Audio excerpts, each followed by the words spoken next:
तैमूर सलीम झगड़ा ने सूबे के मफाद के लिए खत लिखा, इसमें एतराज वाली क्या बात है। पीटीआई रहनुमा असद उमर ने सवाल उठा दिया, कहा वजीर आजम दूसरे ममालिक से पैसा मांग रहे हैं, IMF से गुंजाइश का क्यों नहीं कहते। ये कहते थे कि पाकिस्तान को IMF के पास गिरवी रखने जा रहे हैं। 4 माह में स्टेट बैंक एक्ट का जिक्र तक नहीं किया।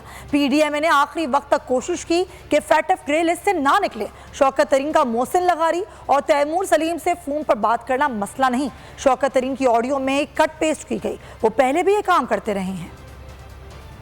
स्टेट बैंक ऑफ पाकिस्तान का एक्ट जो था वो लाजिम शर्त थी IMF की इस वायदे के लिए। तकरीरें इनकी उठा के देख लें, वोट डाला के उस स्टेट बैंक एक्ट के खिलाफ इन्होंने कहा कि ये ईस्ट इंडिया कंपनी बनाने जा रहे हैं, पाकिस्तान को IMF के पास गिरवी रखाया जा रहा है। आज उनको हुकूमत में बैठे हुए 4.5 महीने हो गए, इन्होंने जिक्र भी नहीं किया उस state bank of Pakistan act का। उन्होंने कहा दोनों वजीर खजाना को, पंजाब के और खैबर पख्तूनख्वा के, कि देखो तुम लोगों को वफाकी हुकूमत को ये कहना चाहिए, IMF से ये मुतालबा करें कि देखो हमारे पास सैलाब आ गया है, उमूमी सूरत हाल नहीं है, इस खुसूसी सूरत हाल के अंदर फौरी तौर पे हमें अखराजात करने हैं, तो जो पहले आपने सूबाई सरप्लस हमसे मांगा हुआ था, जो एग्रीमेंट में था, उसके अंदर रियायत दें। कोई जी शऊर इंसान बोल सकता है कि ये अच्छी एडवाइस नहीं है। सारी दुनिया से शहबाज शरीफ जो हैं, बाहर की मुल्कों से, कुव्वतों से ये कह रहे हैं कि हमारी मदद करें, तो आप क्यों नहीं IMF से कहेंगे कि यार सिर्फ हमें इस साल के लिए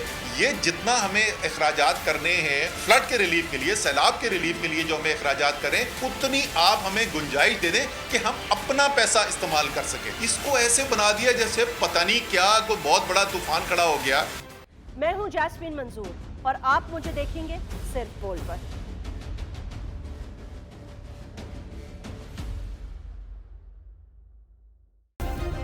सब्सक्राइब करें और बेल दबाएं ताकि कोई खबर रह न जाए।